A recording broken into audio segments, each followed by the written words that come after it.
Avez-vous un commentaire sur ce salon? Ça commence maintenant? Oui. Ils ont tout changé les emplacements, du coup faut tout apprendre. Donc tu es vieux quoi. Je suis vieux. Vous avez oublié quoi? Une carte SD. Donc en gros je peux pas enregistrer avec mon micro main. Donc ce sera avec les DJI.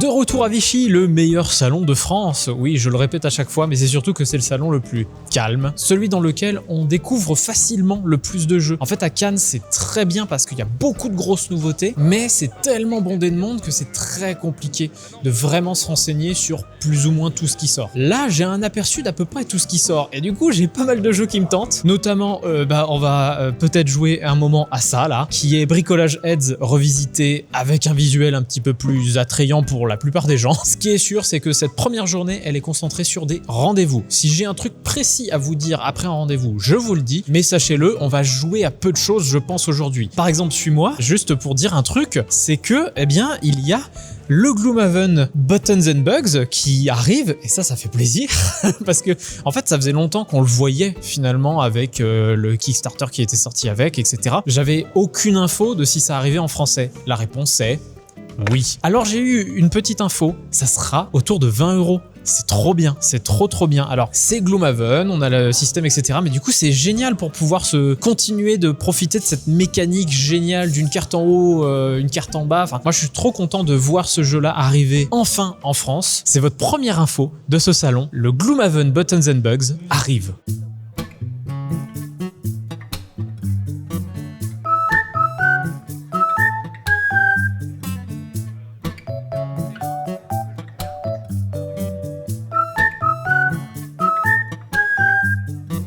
Eh ben c'est bien ce que je pensais, c'était une journée de rendez-vous. Rendez-vous chez Asmodée, rendez-vous chez Matago, rendez-vous chez Lucky Duck, puis rendez-vous chez Open World Edition. Bref, on en a fait des choses. On a même refait un rendez-vous chez Lucky Duck juste après pour essayer de vendre un jeu sur leur sol. On verra si ça sera possible. J'en dis pas plus parce que justement, on sait pas. Toujours est-il que cette journée, comme c'était une journée de rendez-vous, nous avons peu joué. Mais on a quand même pu voir ce à quoi on voudrait jouer potentiellement d'autres jours. Mais malheureusement, il y a un jeu qu'on a vu, lui on pourra pas y jouer parce qu'on a vu une exclue mondiale. Chez WannaGame, les éditeurs de Duel of Chaos et Lume 42, je sais ça parle pas à tout le monde, mais ils vont sortir par l'auteur de Sanseiya, Naruto, le deck building. Alors j'ai pas le nom précis, mais voilà, ça sera un jeu deck building dans l'univers de Naruto. Je ne peux pas vous en dire plus, je ne peux pas vous montrer d'image, mais c'est en discussion, ça devrait arriver, et ça donne très envie. Si vous avez joué à Sanseiya, vous savez que ce jeu peut être très simple. On a quand même pu jouer à quelques petits jeux très courts, et encore il y en a un, on n'a pas fini la partie. Le premier c'est Yubibo. Vous l'avez vu passer avec ses photos, d'ailleurs voici notre photo d'une de nos parties. C'est génial en fait de voir arriver de nouveau des jeux d'adresse de ce type là, parce que il y a les adresses rapidité et il y a les adresses équilibre, et le principe d'équilibre moi me parle plus. J'avais aimé Nekojima, j'avais bien aimé Stick and Stack, et Yubibo, c'est tellement con ce truc de je pioche une carte, ok c'est tel doigt de tel joueur, il faut que je coince un bâton entre un de mes doigts et le doigt de ce joueur, donc c'est vraiment galère parce qu'au bout d'un moment on commence à avoir les doigts qui ont des crampes dans tous les sens. Bref, ça nous a beaucoup fait rire. Yubibo, ça arrive chez Ori Games. Ensuite, lors de notre rendez-vous Matago, on nous a fait jouer à un jeu qu'on avait juste vu à Cannes, qui est un jeu qui est développé chez eux. Il s'agit de Peak Team. Alors Peak Team Rangers, j'ai pas tout à fait le nom complet. Un jeu de Scott Helms qui a fait pas mal de jeux solo dans la gamme microgame, et là il vient avec un jeu coopératif avec un système de draft que je trouve assez malin quand même. L'idée c'est que on nous distribue 4 cartes, et de ces 4 cartes on va en donner 2 à notre voisin de droite, 2 à notre voisin de gauche. Et comme c'est coopératif, le principe c'est que les cartes qu'on donne à notre voisin, c'est justement pour l'aider à faire des actions sur ce grand plateau qui a beaucoup de cases comme vous le voyez. Et l'idée c'est que il y a des cartes qui vont nous aider à traverser une case à une autre, puisqu'il y en a en pointillé, il y en a en ligne, il y en a en pointillé plus petit, etc. En gros les déplacements sont contraints, et comme le but du jeu c'est d'atteindre prendre des points sur le plateau et de voir des animaux un petit peu sur le plateau aussi, eh ben, il va falloir beaucoup se déplacer sur ce plateau, tous ensemble en coopération pour atteindre des objectifs. Bref, c'est un jeu qui est vraiment pas évident du tout en termes de coopération. C'est du jeu où on n'a pas le droit de se parler en fait pour dire vas-y donne-moi ça, j'ai besoin de ça. Malheureusement, on n'a pas pu finir une partie de ce jeu et c'est bien dommage. On avait envie d'y arriver, surtout qu'on avait rempli pas mal d'objectifs possibles. Ajoutez à ça que 2 scénarios en scénario parce qu'il y a 5 scénarios dans la boîte. On a des règles supplémentaires qui s'ajoutent. On a des manières de s'aider qui s'ajoutent en plus aussi. Bref, le jeu nous a plu, en tout cas à mon acolyte et à moi. Et j'ai très hâte d'en faire, sachant que on a récupéré une boîte. Donc The Peak Team Rangers. Voilà, j'ai le nom complet. Et le dernier jeu auquel on a joué, c'est un jeu qu'on avait vu chez Mob. Vous vous souvenez, chez Mob, je vois plein de jeux. Je dis ça a l'air bien, ça a l'air bien, ça a l'air bien. Et un de ceux qui avait l'air bien, il arrive chez Don't Panic Games. Storyfall Les Bois Sauvages, oui. C'est un jeu solo dans lequel on va parcourir un livre et à chaque page de ce livre, il y aura des conditions pour avancer finalement à la prochaine page du livre. Pour ça, on va faire des tests de compétences qui vont nous permettre de débloquer des accès sur le plateau, de tuer des potentiels monstres qui vont arriver et tout ça, comme je le disais, avec des tests de compétences. On a des dés qu'on balance. C'est un jeu qui raconte une histoire folle. Les visuels sont fous. C'est bien écrit. Bref, je suis très content d'avoir une validation du fait qu'il arrive parce que c'était un de ceux dont j'avais le plus envie qu'il sorte.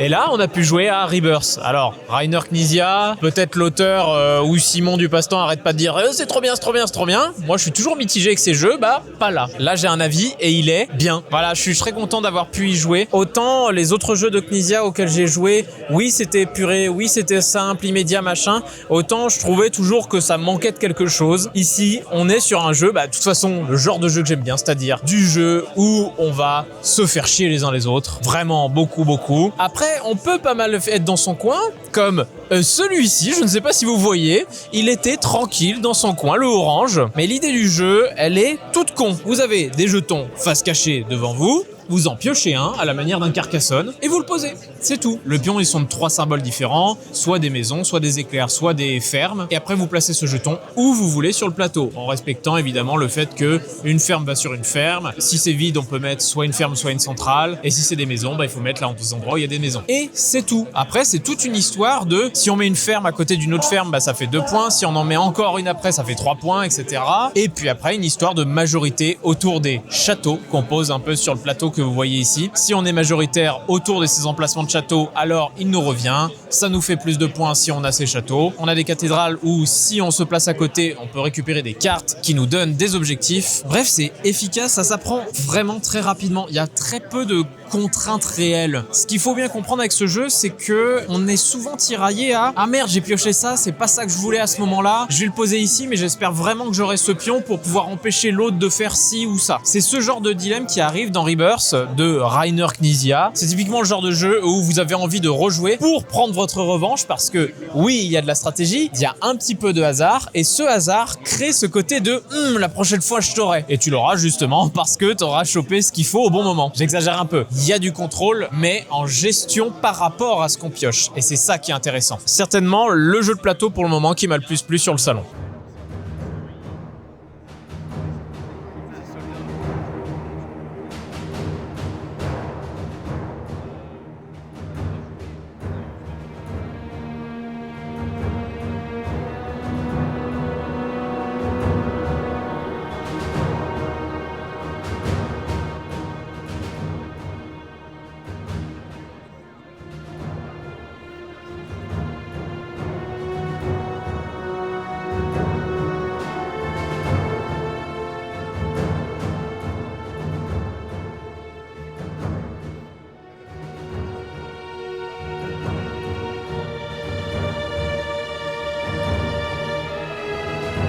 Et ben finalement aujourd'hui on joue un peu plus et ça fait vraiment plaisir. Alors ce qui est très étonnant c'est qu'on joue à des trucs auxquels on se serait absolument pas attendu de jouer. Là on passe dans cette allée, alors je sais pas ce que c'est la spécialité de cette allée, les petits éditeurs par-ci par-là, un peu éparpillés, et on est tombé ici.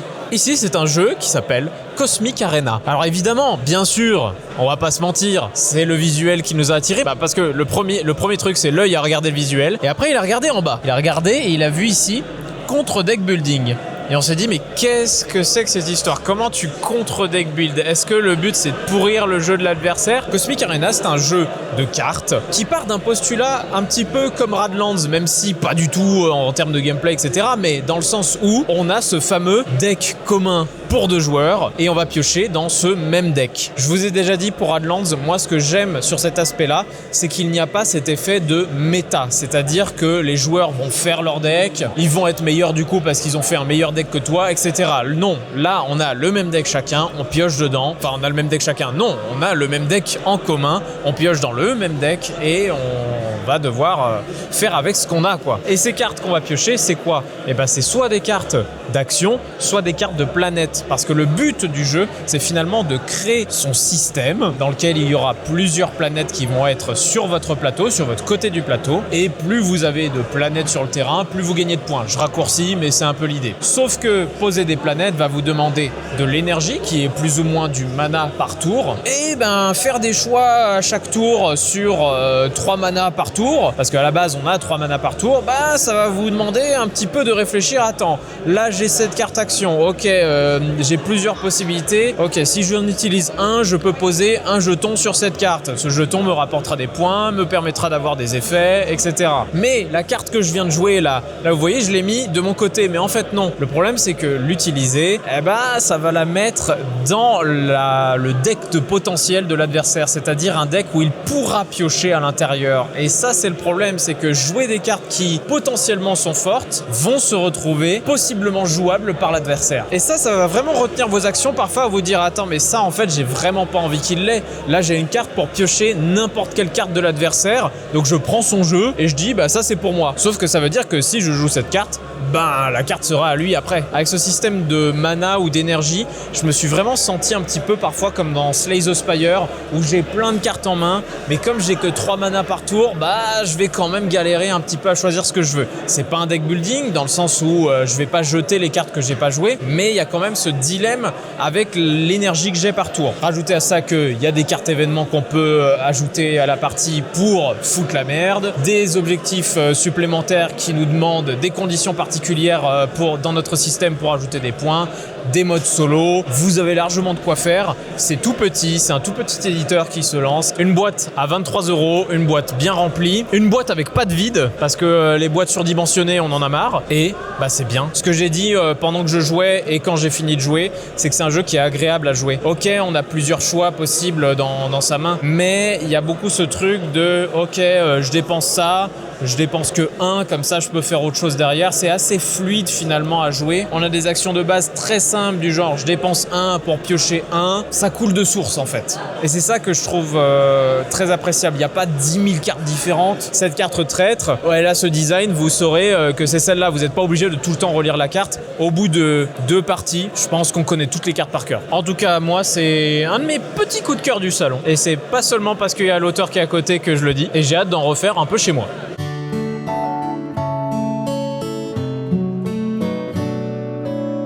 Et bien évidemment, j'ai eu d'autres rendez-vous, dont un chez Jeux au Plat. Les éditeurs qui éditent un de mes jeux préférés ever, qui s'appelle Cosmopolite. J'avais aussi mis In Extremis dans mon top 10 2024. Et j'y suis allé parce que, en fait, ils font beaucoup plus de jeux que ça. C'est juste que j'ai jamais pris le temps vraiment de tester les autres jeux. Et là, j'ai pu tester leurs 2 nouveautés, parmi 3. Parce qu'il y avait Pollen, auquel je n'ai pas joué du coup, Dame Nature et Osmosis. Alors je vais vous faire un petit retour tour d'abord sur Dame Nature. Dame Nature, c'est un jeu qui a priori est une réédition. C'était un ancien jeu de Julien Protière qui s'affiche là. Et l'idée, c'est que c'est un jeu coopératif dans lequel on doit poser des cartes sans s'être parlé au préalable pour progresser sur une espèce d'entonnoir de couleurs et d'animaux. Et du coup, à chaque placement de cartes, c'est compliqué parce qu'il faut réussir à s'être compris sans forcément avoir discuté. Et pour ça, on a des moyens de communication légers, un petit peu comme dans un The Crew. Mais vraiment, c'est pas évident. On a fait le premier niveau, on l'a pas réussi. On n'a pas beaucoup le droit à l'erreur, mais finalement, c'est ce qui amène le challenge. Dans une petite boîte, jeu au plat, c'est génial pour ça. L'approche des jeux au plat, de manière générale, c'est génial, que ce soit l'écologie, le côté que ça soit fabriqué soit en France, soit, en tout cas de manière très locale. Bref, Dame Nature, c'est vraiment à tester. C'est du jeu à défi assez costaud. À côté, on a un autre jeu à défi, mais lui, un peu plus ambiance. Et c'est ça que j'ai beaucoup plus aimé peut-être du côté d'Osmosis, puisque évidemment, c'est d'Osmosis dont je vous parle. Celui-ci, il a une boîte un peu chelou. Au début, on se dit, mais à quoi on va jouer? Eh bien, c'est un jeu de défi coopératif d'association d'idées. Le principe, c'est qu'on a des cartes avec des visuels dessus qui sont numérotés de 1 à 7, parce qu'en fait, on les place devant des chiffres. Et tous ensemble, on va essayer de remplir une condition qui nous est proposée. Soit trouver un duo, donc de cartes qui ont l'air d'être ensemble. Mais pour ça, sans trop en dire, il faut réussir à se comprendre entre nous sur quelles sont les deux cartes qui vont ensemble dans ce fameux panel de 7 cartes. Donc si on est tous d'accord, on choisit 2 cartes dans notre main, qui sont les numéros correspondant aux cartes qu'on pense être le duo. Et si tous ensemble, la majorité des joueurs ont choisi les bonnes cartes auxquelles on pensait, eh bien, nous avons ici cette mission. Et des missions, il y en a plein de différentes. Il y a choisir une seule carte en particulier, mais là, choisir une carte parmi 7, c'est pas forcément évident. Choisir 3 cartes, choisir 2 cartes et une qui doit être forcément avant une autre. Et tout ça avec des niveaux de difficulté de plus en plus compliqués. C'est vraiment très très fun. Faut vraiment y jouer pour comprendre à quel point c'est très fun. C'est le genre de jeu par contre où on peut perdre des amis parce qu'on ne s'est pas compris, mais choisissez bien vos amis ou au contraire, amusez-vous bien avec ces moments où vous gueulez en mode mais non, mais je t'avais dit, ça c'est évident que c'est ça, voyons. Osmosis, c'est vraiment très très fun. On a recommencé tellement on avait perdu et du coup on a fini par réussir une partie, mais j'ai adoré. Vraiment, j'ai adoré Osmosis. Jeu au plat en plus, que demander de plus?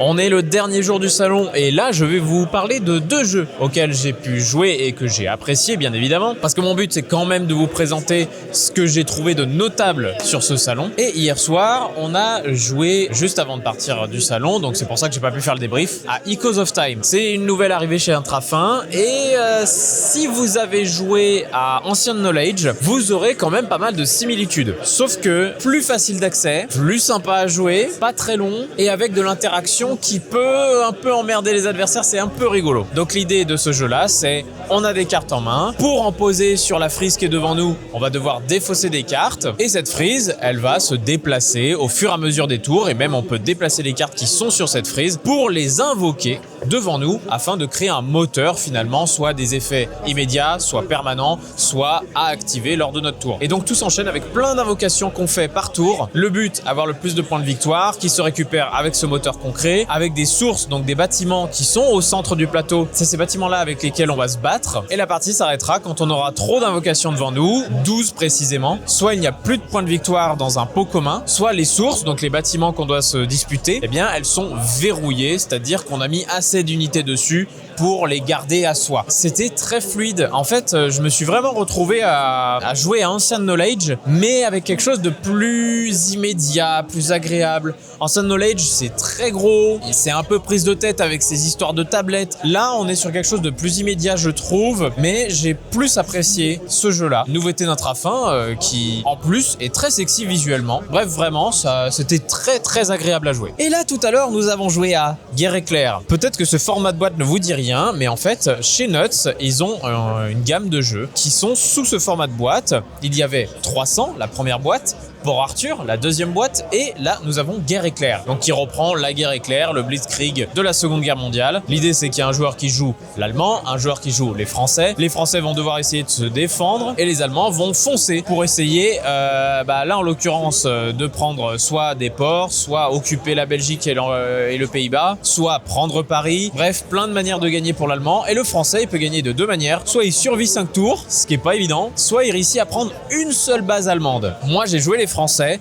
et en fait, il n'y a pas du tout la même sensation quand on joue allemand ou français. Les Allemands, ils sont nombreux, ils sont cachés par des paravents au début, donc on sait pas ce qui va arriver à quel endroit. Et les Français, ils sont déjà tous sur le plateau quasiment, et ils sont beaucoup moins nombreux, donc il va falloir suer pour maintenir un petit peu cette défense. Des 3 de la gamme, moi j'ai joué à 300. Pour Arthur, j'ai lu la règle. Pour Arthur, ça avait l'air d'être le plus compliqué. 300, c'était très simple, mais genre vraiment très simple. Guerre éclair, il se situe vraiment entre les deux. Très stratégique, on se rapproche plus d'un Saigon en termes de difficulté. Il y a plein de petites subtilités, mais pour faire une entrée dans ce genre de Warto, donc Wargame plateau, je pense que ça peut être très intéressant pour vous. C'est chez Nuts, allez-y. En plus, ces boîtes-là, c'est pas cher, petit, c'est sympa. Et ce jeu-là, vous le retrouverez en mars, à peu près à Cannes finalement.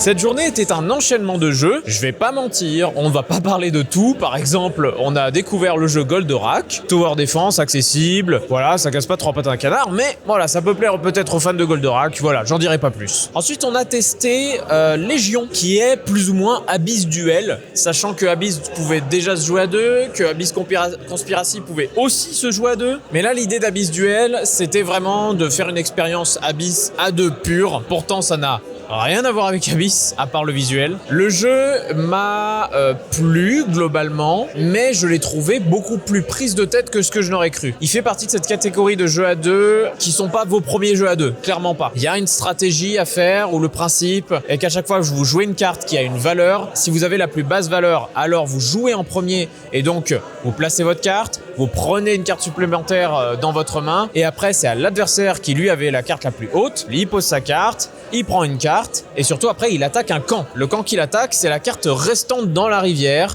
qui définit la couleur de l'attaque. Et là, dans ce cas, on va retourner les cartes pour dire elles ne sont plus actives dans cette ligne. À la manière d'un Shoten Toten, on va conquérir des lignes de territoire et conquérir une ligne veut dire contrôler un pouvoir. Et voilà un jeu qui est très stratégique où le but c'est d'avoir le plus de points de victoire ou de récupérer des drapeaux. Et pour ça, il va falloir invoquer des unités, il va falloir récupérer des héros. Ces héros, on les récupère en ayant plusieurs cartes sur les champs de bataille. C'est pas si simple que ça. Si vous aimez les jeux très tactiques, oui, ça peut être pour vous. Par contre, si vous êtes plutôt du genre jeu de chill, c'est costaud quand même. En tout cas, moi, je l'ai trouvé costaud. C'est peut-être pas forcément le cas pour tout le monde. Moi, je l'ai trouvé costaud. Et vous voyez depuis tout à l'heure que je suis à côté d'Eternal Dex. C'est pas pour rien. C'est parce que je viens enfin d'y jouer. On l'avait vu à Cannes. Il était jouable à Cannes. Mais il y avait tellement de monde que c'était compliqué. Le jeu n'étant pas sorti, je me dis que ça vaut encore le coup de vous en parler. Eternal Dex, c'est un jeu coopératif dans lequel on va devoir récupérer des cristaux sur le plateau. Cristaux qui sont bloqués par certaines conditions. Et ces conditions, ça va être accomplir des missions comme par exemple poser le 1, 5, 9 d'un coup en même temps sur le plateau, invoquer des éternels sur le plateau mais les calmer afin qu'on puisse justement débloquer ces étoiles, mais surtout que ces cartes ne nous emmerdent plus parce que ces éternels, à partir du moment où vous les invoquez, oui, vous vous approchez de la victoire, mais ils vont vous bloquer des choses et en l'occurrence, par exemple, ça peut être vous n'avez plus le droit de jouer de 6, vous n'avez plus le droit de jouer de cartes de couleur bleue. Ça peut être très pénalisant et surtout vous contraindre beaucoup dans la partie. Le truc qui met en tension en fait dans ce jeu, c'est que si jamais un joueur n'a plus de cartes, vous avez perdu. Et comment on récupère des cartes? Il va falloir poser des cartes sur une frise. Il y a 3 frises sur le plateau et ces frises sont toujours avec des contraintes. Par exemple, poser les cartes dans l'ordre croissant ou décroissant. Et à partir du moment où on atteint le bout de cette ligne, la personne qui a posé la dernière carte récupère un des decks qui est au bout de la ligne. Donc c'est ces fameux paquets que vous voyez au centre. Ces paquets réveillent un éternel, vous donnent des cartes et du coup, bah voilà, vous recommencez comme ça. C'est pour ça Eternal Decks dans le sens où vous jouez des cartes pour récupérer des decks, pour re-remplir votre deck, etc., afin que vous ne perdiez pas. C'est extrêmement malin, c'est pas facile du tout. On a finalement gagné. C'est à communication limitée, donc on a des jetons pour dire je veux jouer ici. Il y a plusieurs éternels, il y a un mode solo, il y a des contraintes différentes. C'est un jeu qui, en termes d'expérience coopérative, est sûrement un des meilleurs de l'année pour le moment. Donc très content d'avoir enfin pu le tester depuis le temps qu'on l'a vu à Cannes. Petite boîte, 30 € je crois. Waouh, franchement, ça fait plaisir de voir des jeux à ce prix-là et qui proposent autant de choses.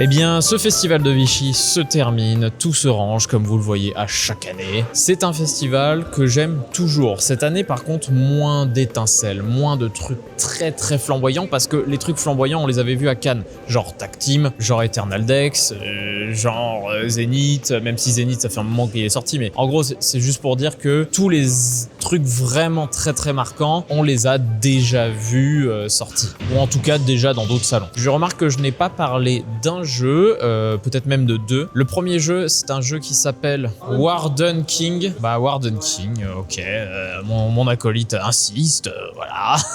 Un jeu d'énigmes où le principe c'est que vous avez des tombes devant vous et on vous pose une question, plus ou moins, on vous raconte une histoire et vous devez en déduire quelque chose. Je peux pas vraiment en dire plus parce que le but, bah c'est ça hein, finalement, c'est résoudre une énigme. La première par exemple, c'est trouver telle ou telle tombe parce que on vous dit regardez cette tombe, et ben elle vous indique potentiellement une autre tombe. Je raccourcis le trait parce que c'est beaucoup plus scénarisé, c'est beaucoup plus profond que ça, mais c'est quand même assez notable pour juste que je vous montre ces images et que je vous dise soyez curieux de ce jeu qui au début déroute un peu par ce côté, il y a juste des tombes devant vous. Et surtout en fin de journée, donc le dernier jeu auquel nous avons joué, parce que je vais être franc, mais j'avais joué au jeu auquel je voulais jouer, parce que les jeux comme Take Time, Compile, bah vous les avez peut-être déjà vus sur d'autres chaînes YouTube, et donc c'est pas grave si j'y ai pas joué, je vais sûrement y jouer d'autres manières, que ce soit chez moi, dans des boutiques, dans des associations, tout ça pour dire que j'avais joué à ce que je voulais, et du coup on a terminé par jouer à un stand qui faisait de l'œil depuis le début parce qu'il était extrêmement beau. Bah, il s'agit du TCG Rise. Alors vous savez moi, les TCG c'est compliqué et Rise c'est un très beau jeu comme vous le voyez. Une mécanique simple, du mana par tour mais qui n'est pas proéminent, donc très peu de choix par tour de cartes, il n'y a pas de coût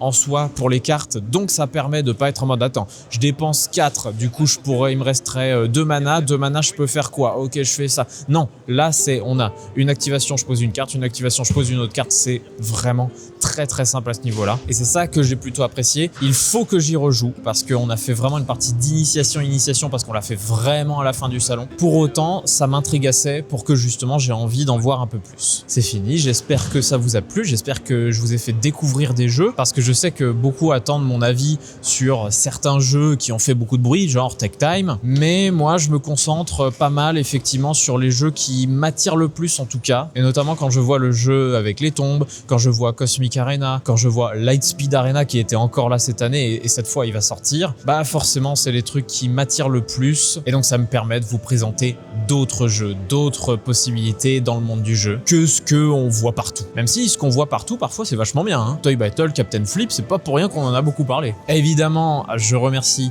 tous les éditeurs qui m'ont accueilli tous les gens qui m'ont reconnu et qui m'ont accueilli du coup pour me présenter des choses, pour parler de ceci, de cela. C'est toujours un grand plaisir de parler avec les gens, d'échanger sur tous ces trucs parce que aujourd'hui, je suis beaucoup plus, on va dire, à fond dans le monde du jeu de société et du coup, j'ai beaucoup de questions, beaucoup de choses qui m'arrivent où je me demande si c'est des problématiques ou des choses comme ça. Bref, je suis quelqu'un d'assez anxieux globalement et ça me fait du bien de pouvoir échanger autour de ça pour me rassurer potentiellement ou pour juste avoir des réponses à mes questions. Merci encore à tous ces éditeurs, toutes ces personnes professionnelles du monde du jeu et on se retrouve dans un prochain salon, notamment à Cannes. En attendant, jouez bien, renseignez-vous un peu plus peut-être sur certains jeux dont je vous ai parlé et puis d'ici là, moi je vous dis salut. Et il n'y a plus de pancarte.